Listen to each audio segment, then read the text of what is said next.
Hello, welcome to the Women's Cut. I'm Jay. That's C-Way. Let's get started. We got our page ponies in. I miss me. We need business today. Yes, this is my AZ pony. She be wearing her hair in this pony sometimes. So She do. When she fix her crown, we gonna get her to do it one day. One day. AZ and Skylar wear their pony. Yeah. Oh yeah. Come on. I just don't think AZ is gonna give us a Sully at all. She's never gonna give us a Selly, but the bench can give us a Selly for her. Okay. She's on the court. Okay, let's revise. So maybe this needs to go to Paige. Maybe this needs to go to Zaza. We don't know who it needs to go to. That goes so effing hard. I don't know. It just goes hard. I'm just saying. I had a very good time. The WNBA, I don't know what it is about this season. Maybe it's the money. Maybe it's the check. Maybe it's the fact that people know that, other players are coming in. There's a new, influx of better players, so that you got to step up your game. You got to prove your worth. But these games this season have been so much more competitive early. Yeah. Wow.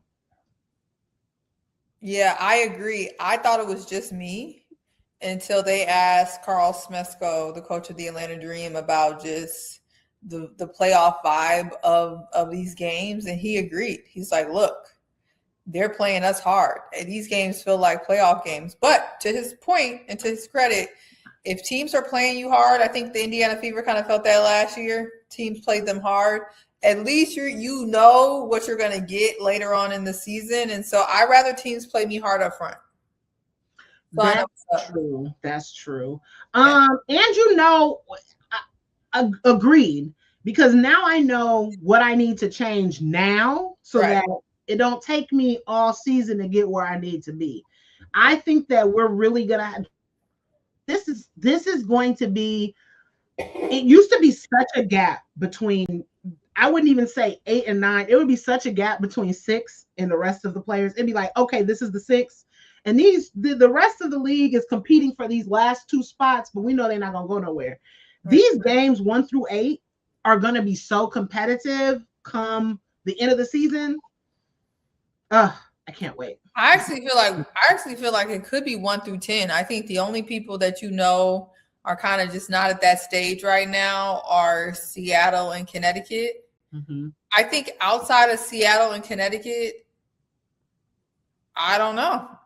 I can't call it. I think all of these, different teams. We just saw LA beat the Aces, right? We saw, and we even saw Seattle have a really big game with Teaspoon going crazy. Well, yeah. Well, that's how she called herself. She called herself Teaspoon. But Heidelman has been really, really good for them. I'm gonna be honest. I was like, they're giving her a lot of money. And she, even though she does well for the Lynx, she was a very much so a system player. So it's not like she was just going crazy for the Lynx. She was doing exactly what they asked her to do. And once she got kind of outside of the wings of Courtney, of whatever the system was, where she had to be the system player, and she's able to kind of spread her own wings, it's been really good for her. So I'm really happy. Whoever evaluated her as far as the talent is concerned there is really good. We saw our fam make her WNBA debut. She had 10 points, 2 rebounds, which not bad for your first time playing in the W, coming from overseas commitments. So we'll see where she goes. I feel like I think she had something like 4 fouls, and I think that's the hardest thing for anybody to adjust. But this year specifically, it's been so hard for all these players to adjust to the rules changes. Yeah, and you're noticing that, especially like we saw that with the Rooks, we saw that with AZ. I think Awa will adjust, but I think the European game and the international game,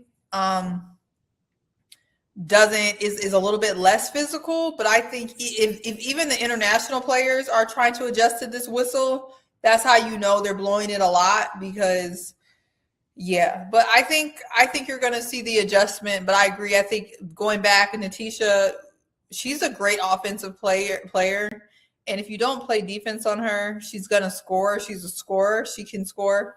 And so I was super impressed with her, and I'm glad that she's kind of got into her rhythm with Seattle. But yeah, it was great to see Awa back. I think Seattle is just going to get better and better. They're so young. They're so young. I mean, Heidelman might be, maybe it's one other player that has more service time than her on that team. But most of them are so young, which I love to see, because again, I keep using the aces as my standard, which is not a bad standard. But I think these teams really do have to grow together, where you have this young core and then you try to shift in players to complement that core. And I really like that as what people are trying to do.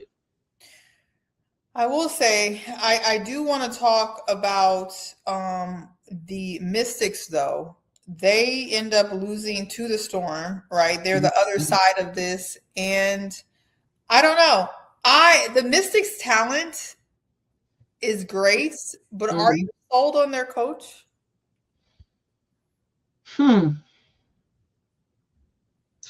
I think it's again, we're talking about a young core, right?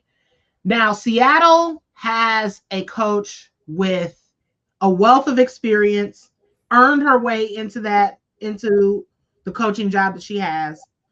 I think that she's very sure of what her system is, and you need somebody like that when you have such a young team.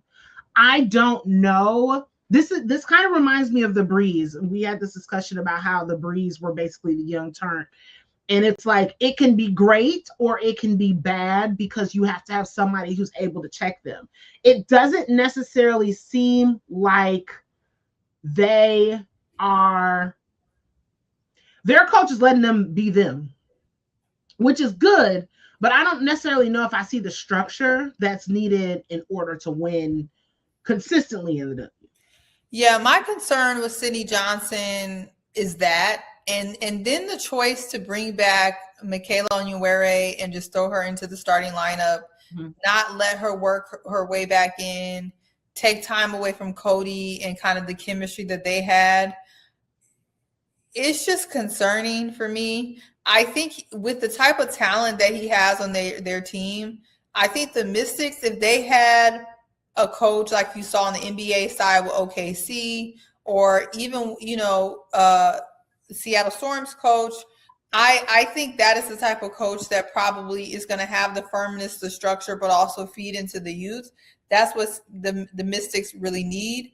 I've seen, I want to give it time for this year, but I definitely don't think that. I think they should be very cautious about wasting the time of the type of immense talent that they're building if the structure is not in place. They did lose to Dallas. That's, that wasn't that big of a deal. The Dallas is a really good team, but it's not the fact that they lost to Seattle. It's just the way they lost and some of the moves there. I'm just not sold on Coach Sydney Johnson with that team. And then they also, of course, they decided to walk away from their GM. I just think the Mystics are doing a lot of things right, and I hope they get the whole thing right, because I think you can't just draft well, but then allow the coaching to kind of go by the wayside. You need to have everything all together. And right now I have some questions. That's true. And I'm looking at their schedule. I think they've lost the games that you assumed they were going to lose. To be honest, they beat the Tempo. They lost the Liberty. I did not expect them to beat the Fever. So to me, that was a plus. That was a plus. I expect them to lose to the Wings. With the Storm, that's probably a wash. They have another game against the Storm. So I don't know. I feel like they've properly achieved right now, because maybe they should have won against the Storm. But again, you're at the same kind of talent level there. I think maybe you're a little bit more polished with Sonia and Kiki going into their second year. but you can say the same thing about Dom. We already know Floje is a killer, so that's a wash. So I think maybe we need to give them a little bit more space to see what they do. They don't necessarily have an easy schedule coming up. They're gonna play the Sparks, which we're gonna see coming up. They're gonna play the Sky. They gotta play the Dream, the Fever again, Toronto, Liberty. So this schedule's not gonna ease up on them for them to try to figure it out. It won't, and I won't be mad if they lose games, but it's just the way they lose games. And to me, letting Natisha go off to that degree, to me, was a little bit uncalled for. She had a great game, but they also weren't playing a lick of defense on her. And to me, the fact that there was no defensive adjustment to stop the hot hand was concerning. Throwing in Michaela in the beginning and not easing her in with Cody's minutes was concerning. And so I think I'll be looking to see how they adjust to this playing Seattle again and see if they make some adjustments. It's not about the wins or losses again to me with the Mystics. It's just what we're seeing out of the development and if things make sense. If they have a fun, feisty game and they go down swinging while losing, I don't think anybody's worried about that. Right. They have time. Look how long it took this Atlanta team to look how it looks now and look how they look now. I mean, these type of things take time. Mm-hmm. But yeah. Anyway. Speaking of time, when New York gonna figure it out? Time is up. Ellie, the only person over there performing the way she's supposed to be performing. It seems like to me. I thought that getting their emotional leader back in Sabrina was going to kind of steady the ship, but I don't know if it's coaching. I don't feel like this team is necessarily bought in to whatever system they're trying to run. Yeah, I mean, first things first, send Stewie some help.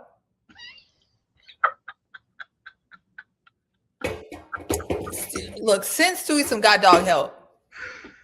Stewie got her knee tuned up, and she needs some help.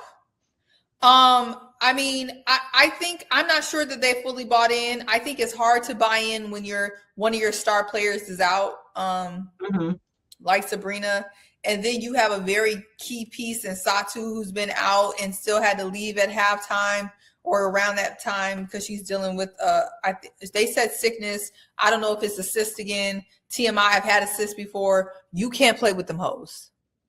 You could barely walk. I had one when I was living in Spain. I thought I was dying. I didn't know what it is. They had to walk me in a wheelchair. I mean, I was in a wheelchair to the hospital in Madrid in pain. I thought I was dying. I say that to say, if she's dealing with that, I'm surprised she played. How many minutes she played? Who was that? Who had that? Satu. Okay. She played 25 minutes. Here's my thing with Satu is, I think we're gonna have to get used to her playing through injury. I mean, but she's kind of had an injury history her entire career. Yeah, that's what it is. So if it's not one thing through another, then it's another. But I will say this about her is that she will play through it. She's not going to use it as an excuse to do whatever, and she's going to give you what she could give. So I mean that's part of it. I don't know. Like there was not a lot of turnover on this team, and they have one of the highest performing rookies. We'll go through the rookies, but Astir is doing really well as far as rookies are concerned. So it's like they're playing well individually, but that team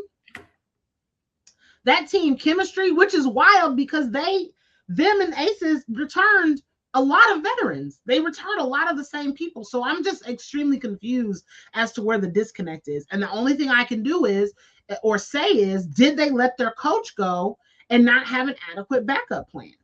Right. And I do want to make a correction. I was looking at the wrong game. Satu only played 4 minutes before she went out. So it literally was primarily Stewie who had 25.7 rebounds carrying the load. I think with your question, We don't know exactly because the GM is being very professional and careful about how he speaks about a championship level coach that he knows is going to continue to be in the system and is not going away. You know what I mean? So we're not going to get the true reason as to why him and them and Sandy parted ways. We'll never know because they're still in the same lane, right? If me and you get into it and I know you still going to be in the media space, I ain't going to be like, Jay pissed me off, I'm just not going to do that because you're going to be in the same space. We're going to be right. We're going to keep it cute. Yeah. I think they're keeping it cute as far as whatever went wrong, whatever in Sandy. For me, it seemed like a change in vision or a change in style and how she wanted to coach and how they envisioned. It seemed like a stylistic preference. However, wild, a year out of winning a championship. That's a hell of a stylistic preference, but that's what it gives. And so with that being said, you parted ways with her, but you kept all the same people. All the same people are there. And I think what you're starting to see is maybe some of the things that you thought were stylistic preferences could just be the personnel and the way they're flowing. They built this team for her. Her fingerprints are on how they built the team. So it's in football, when you want a change, let's say my defense sucks, so I want to go from a 4-3 to a 3-4. I'm going to hire a coach that has a 3-4, and I am going to get personnel to fit that. But that's not what they did. I can't have a defensive regime change if I'm not changing the personnel, the coaches, the assistant coaches, if I'm not doing a wholesale change. But that's not what they did, because they said it when they was as soon as it was ratified, they said we're bringing them back. Yeah, we're bringing our girls back and we paying them.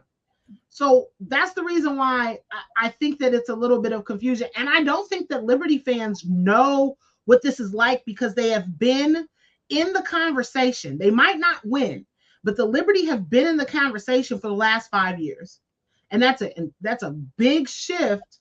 To go, and not saying that they're terrible. We're not saying that they're a terrible team. It's just not.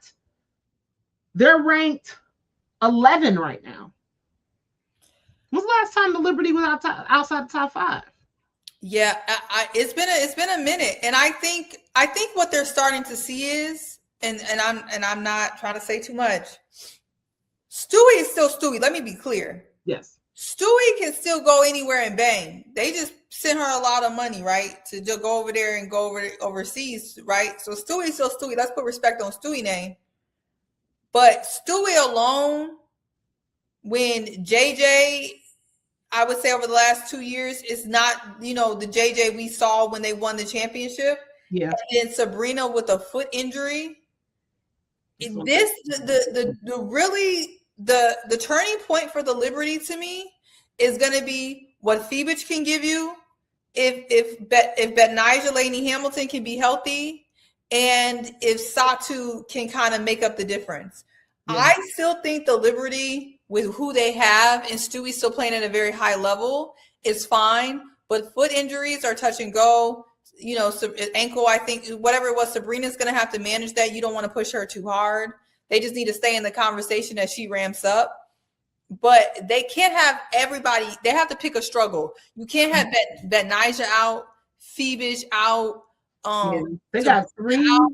They had 3 players who virtually balled out, but their efficiency rating was bad. Stewie had 25 because she was 15 of 17 from the line. Right. You score 15 points on the line and you ain't getting at least 20 points.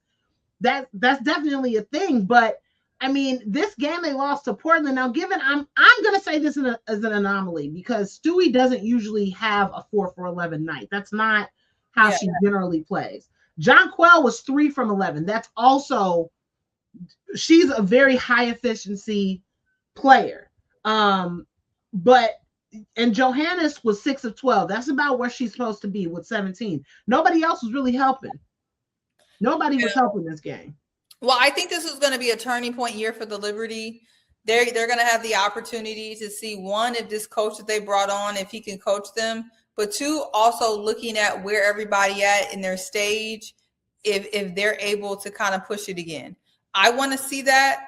We have a new coach.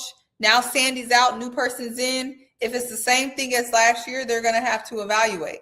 I know Sabrina is still very capable to go. Stewie is still very capable to go. But you have to look at all the other pieces, and health and availability is going to matter. Because when Sabrina went down, everybody else needed to be available. But Sabrina was down. Satu was down. Lainey Hamilton's down. It's too many people out with the Liberty. You think they blow this team up if they don't make the playoffs this year? I don't think Stewie and Sabrina are going anywhere if they don't want to. Mm-hmm. Okay. Those are the two people who I think are not going anywhere if they don't want to. But I don't know. I don't know what they're going to do with everybody else. Fair I enough. think Satu healthy is a hell of a player, but she also, that's always, if Satu's healthy is always a caveat. But Satu being healthy is a hell of a player. Absolutely. So we're going to see. We're going to see. Absolutely. What I have noticed, though, during the course of this season, as we've shifted, so we've seen a lot of NBA coaches come in this season. I shouldn't say a lot, but a majority of the ones who are hired are NBA coaches, assistant coaches. And with that comes generally more three-point shooting, more outside shooting. That's what you see with the Fire. They're more of an outside shooting team. The Storm, more of an outside shooting team. Indiana, more of an outside shooting team. But what I've noticed is this top 8 is that defense has been the story of the early season. Mm-hmm. And personally, I like it. I played power forward when I was in high school. I love defense. To me, it's the fun seeing blocks, seeing somebody get a steal, seeing the shot clock run out. I like that. I know a lot of people like a lot of scoring. Scoring is great, but defense is fun. When we're looking at our advanced stats here, this is from Fox Sports. These are our defensive leaders. What do you notice about that top 5, friend? It's a lot of folks are dreaming. A lot of folks are dreaming. Your top 3 defensive players in efficiency. And I could, you know what? Because the whole Atlanta Dream team are going for defensive player of the year. They're going for all defensive team. They're locking in, and I think they're showing that defense matters. And I got to say, we're going to have to wake a lot of things up.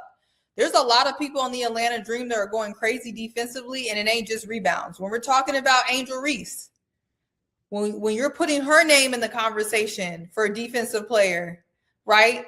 It's not just rebounds. She's all over the place. It's steals, it's blocks, it's deflections. Jordan Canada, as a small guard, is giving people hell. I don't want to hear nothing else about how these small guards ain't out here getting it.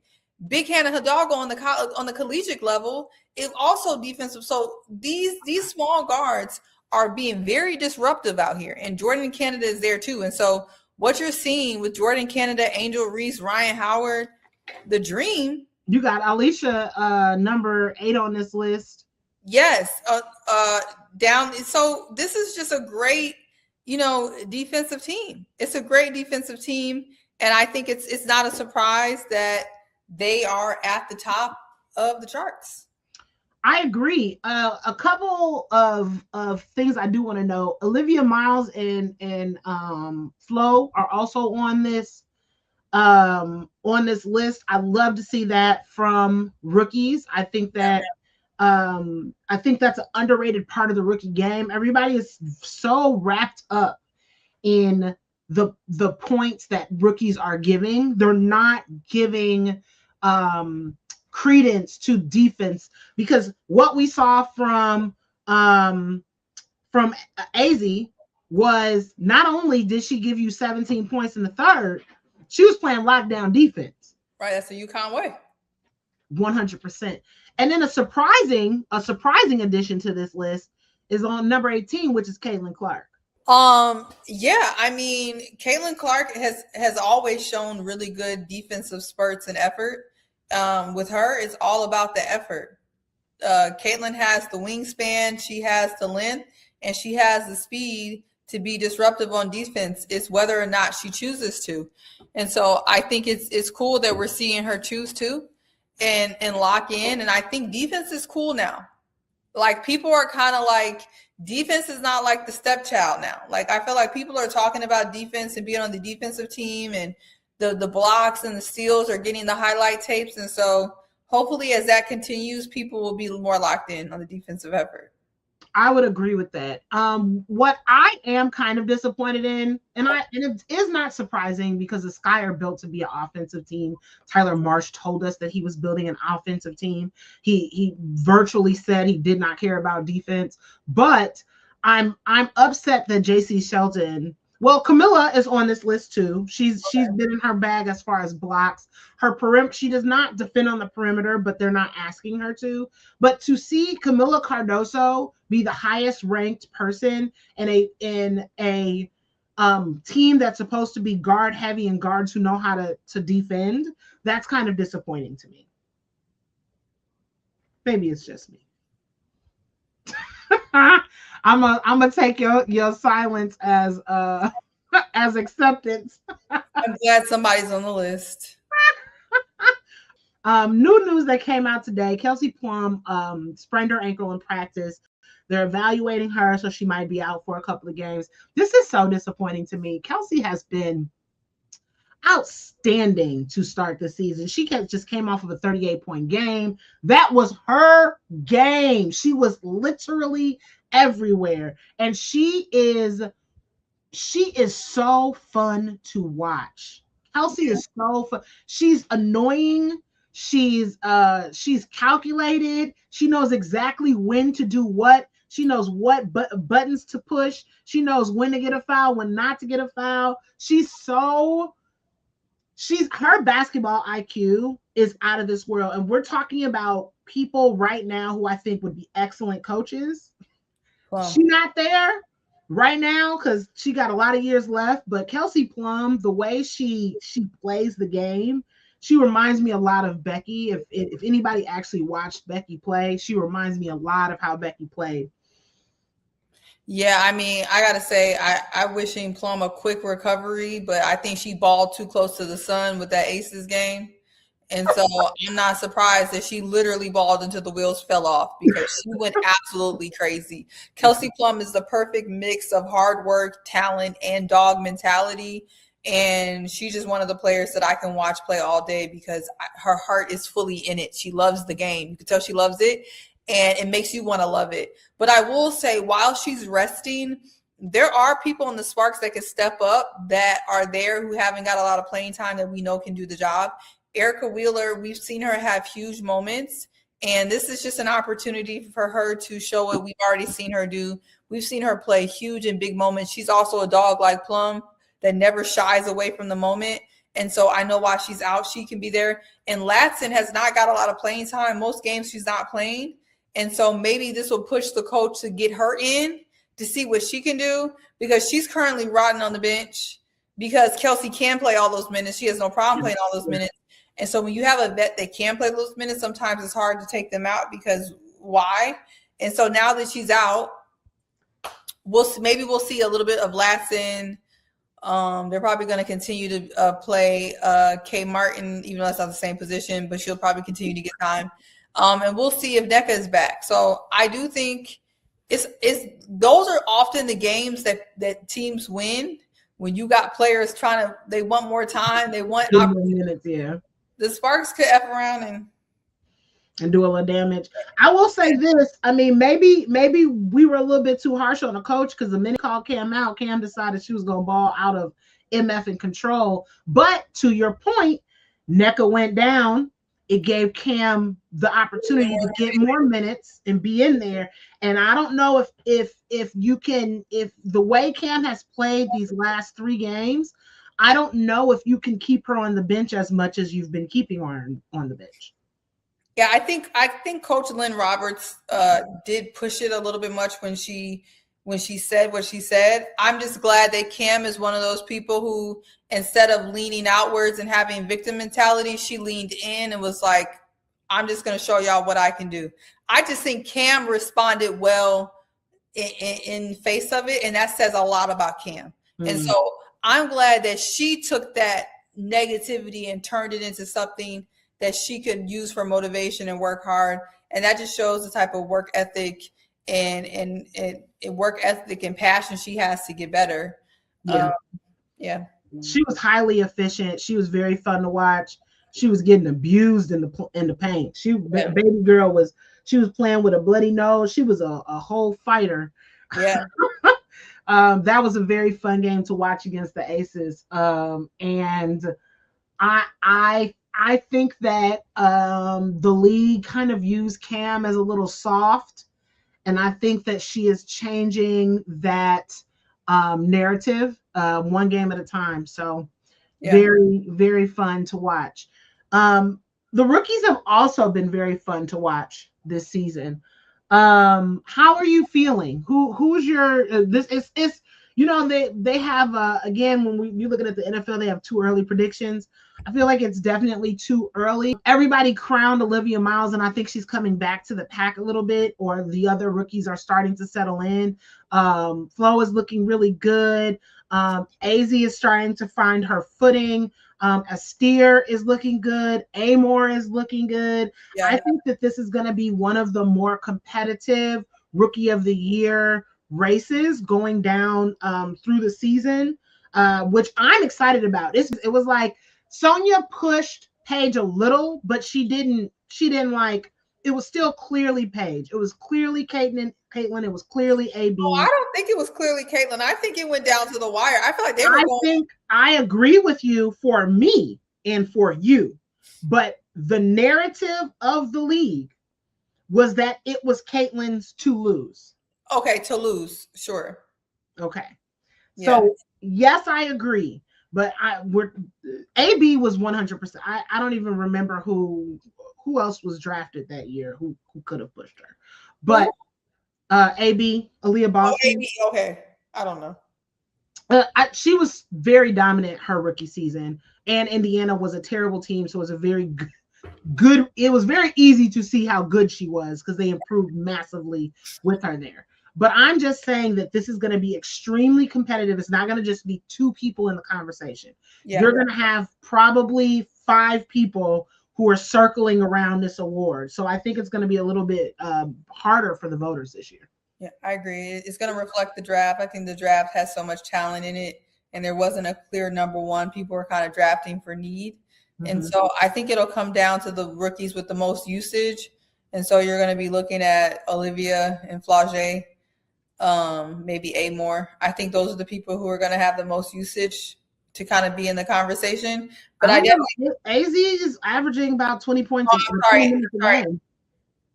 Please don't let me forget AZ because they're gonna drag me. And AZ. Thank you. I'm like, she might be. Listen, people are so bent on her being a starter. She is getting starter minutes, and she is. I'm sorry. Let's skirt. Reverse. It's gonna come down to the rookies with the most usage. AZ, Olivia, Flage. Sorry. Please. Don't shoot. Hands up. Listen, the people go crazy for the people's princess. That's for sure. I think that the knock against Flo is that a lot of people are not going to be watching those games. Unfortunately, because of how late they play in other markets, the team is not necessarily overperforming right now. I think that might be a knock against her.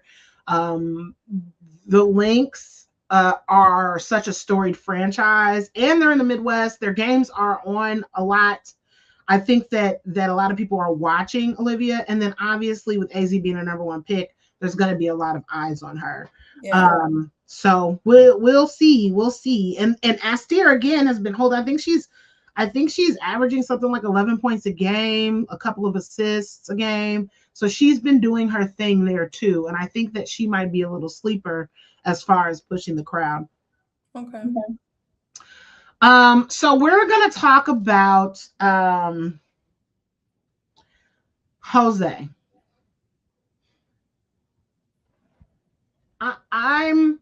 We had a kind of a debate about this earlier. Mm-hmm. All right. I think that I think he's being purposefully pushy in order to take a lot of heat off of his team. It seems that he flares up the most on days where they have had a difficult game. And it definitely tempers the conversation and moves it to him versus the team.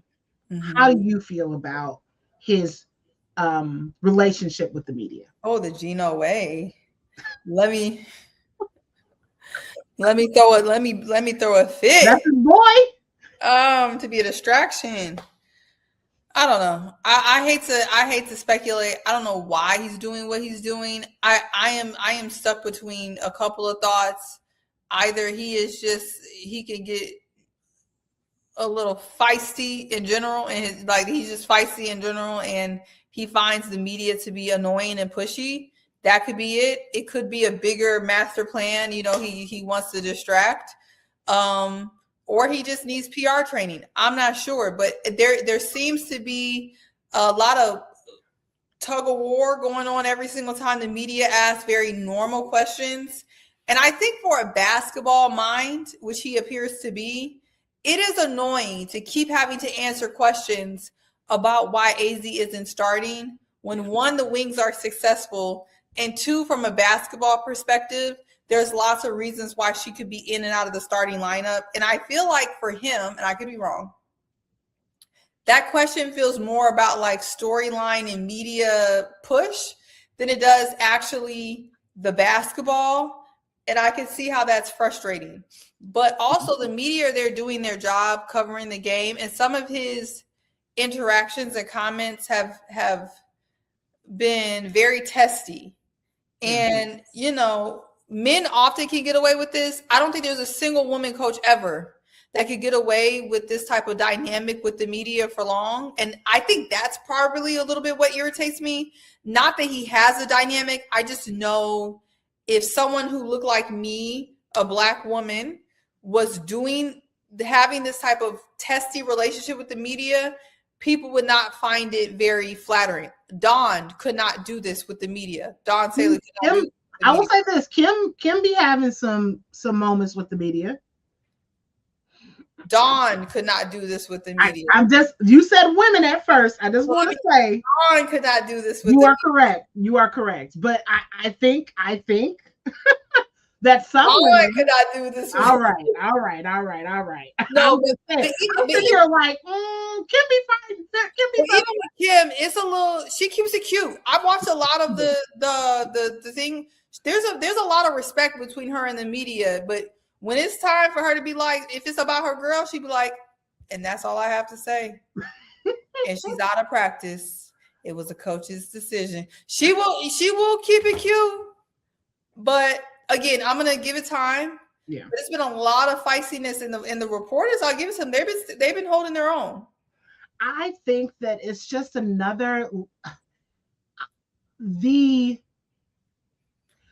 I think people underestimated the pull that AZ Fudd had coming out of college. I'm going to be honest. I think that it reminds me a lot of Chicago. I don't think Chicago as an organization was prepared for what Angel Reese was when she arrived in Chicago. Indiana was prepared when Caitlin Clark touched down. They understood media-wise what they were getting. I don't think, because Paige, although Paige was Paige, she was not the darling that Caitlin Clark was, right? She definitely garnered, she was the number one pick. She was doing really, really well. She definitely garnered like media, but I think AZ is just a kind of a different animal, and I don't think that people understood the fan base that AZ carries with her when she comes in. So I think that that's added, because even though people in the comments are asking why Kennedy isn't starting, nobody asked Becky that question. No. And she not starting because first of all, she's Becky. She's Becky. So why are we nobody's asking Becky that question? So why are we questioning it? Yeah. And even if the fans are like, she's doing this, she's top 5 in the league right now, I think, at scoring. it's because she's coming off the bench that she can attack the way she can attack. And that is the reason why Becky brought her onto the team. Right. So we have to understand that he's still thinking strategically. Jose is not new to coaching. He did not coach at the UConn. He did not coach at the South Carolina. He did not coach at LSU. There's not a ton of media and reporters and all that other stuff, but he has a winning pedigree. And I think that a lot of this is them not knowing him as well as a coach, because there's a lot of questioning of why. He's probably not used to that. And maybe that's a good point. I think when you've been coaching for a long time, you're not used to being questioned in that way. And I can say I really like your point about the preparation, because I was on the ground for a couple of the earliest games for Paige, and the media were over prepared to me. I think Dallas was over prepared for Paige, but because Paige is such a chill, ethical hoops, I'm just here to hoop.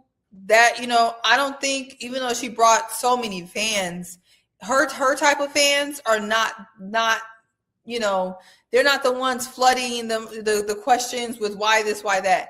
I don't think that they realize that AZ, the people's princess, is coming with a different vibe. The fans have different questions. It's a different level of pushiness. And I do think there is a mix of like not knowing what AZ comes with, and also people not knowing that Jose really ain't for the questions. I mean, that is a fair point, because people who are fans of Paige are fans of basketball. They're fans of basketball and they're fans of Paige. There are people who are fans of AZ who don't even like basketball. They just like AZ. They're just here for AZ. That's it. So you're going to get a different level of questions. And I like, even when you look at I don't want to bring up what question was asked, because I think that it was 100% inappropriate, but that's the reason that kind of question was asked, is because they were not prepared. Because generally at a press conference, you say before the cameras are rolling, what questions you're taking and what questions you're not. Don't even waste your breath on a question like XYZ, because we're talking basketball.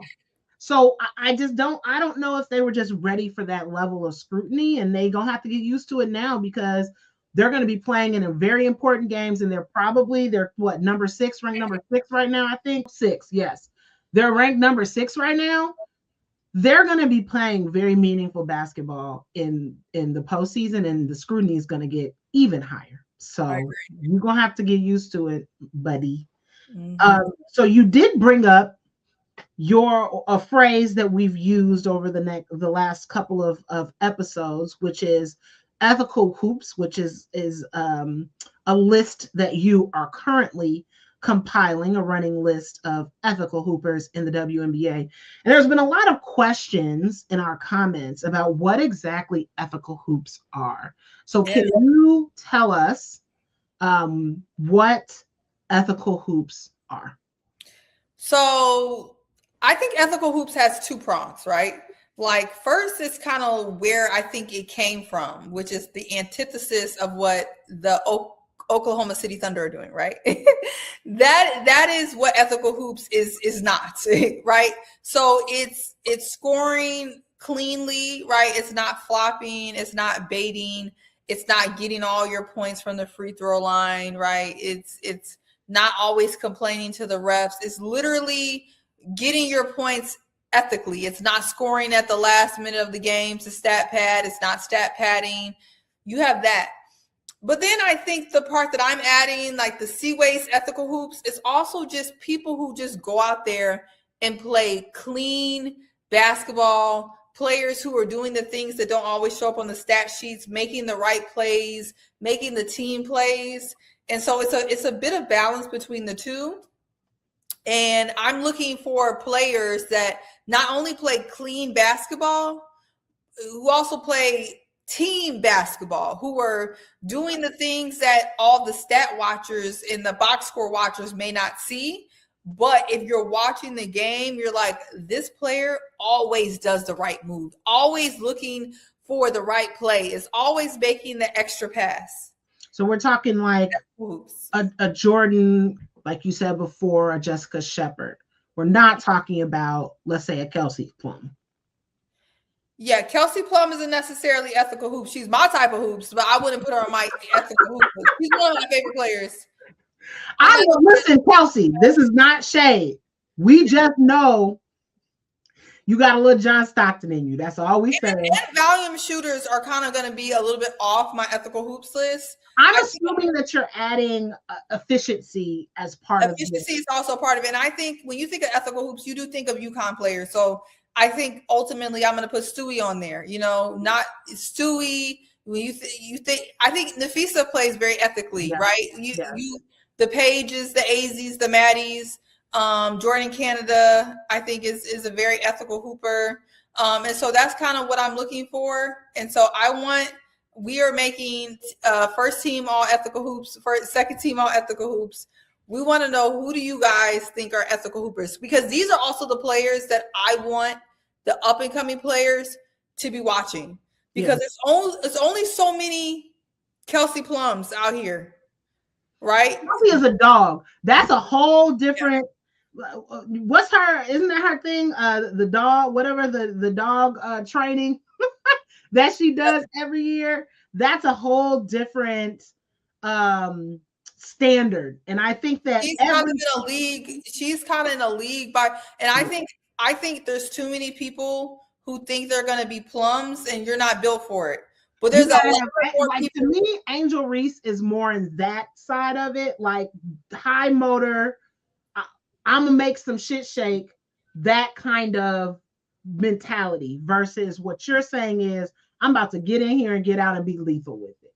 Yeah, and I think Angel Reese is almost the kind of, her game is a little bit weird because it falls in both categories. I think the cleanup stuff that she does and a lot of the plays and passing that she does that doesn't show up on stat sheets is over there in the ethical hoops. But I think what makes her out of there is just her unique, unorthodox way of playing that makes her, doesn't fall clean into this very like cookie cutter category. And being on the ethical hoops list doesn't make you better than people not on the ethical hoops list. It's just a certain style of playing basketball. And these are often the people that don't get talked about. And so that's why I want to make this list, because the ethical hoops list are not the people. That makes sense. Because you have a lot of people who are like you really like them, like Sarah Ashley Barker. Yeah.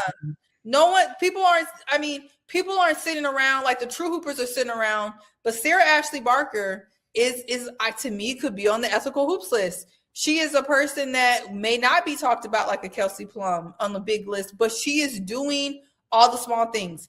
This list, though, just so you know, y'all know, because Jay knows, started with Maddie Segrist. I just fell in love with the ethical way that Maddie plays. Every time she has minutes, she's always making the right plays. And so I wanted to see how many more players out there are like Maddie. They're just always doing these just small things, the things that matter. All the things. So that's what I saw. Yeah, so y'all let me know. I love it. All right. That's a wrap for us today. Yeah, we don't have anybody in the cut. So no one should be. We gotta yell at people every week. We don't. Look, it's almost summertime shy. It's hot outside. Y'all should be happy, staying out of trouble. Listen. Yeah, so it was a good Memorial Day weekend in Chicago. Nobody lost their life, so we gonna go out on a high for sure today. Yes, and if you're not following the Women's Cut on all platforms, not only are we writing good content that you can subscribe to at media.thewomenscut.com, we're on everywhere where you can listen, watch. So you guys make sure you support, share it out, tell a friend to tell a friend. This is a Black-owned media company on the rise. We're doing a lot of great things, and so like and subscribe, please. All right, join the cut. Bye.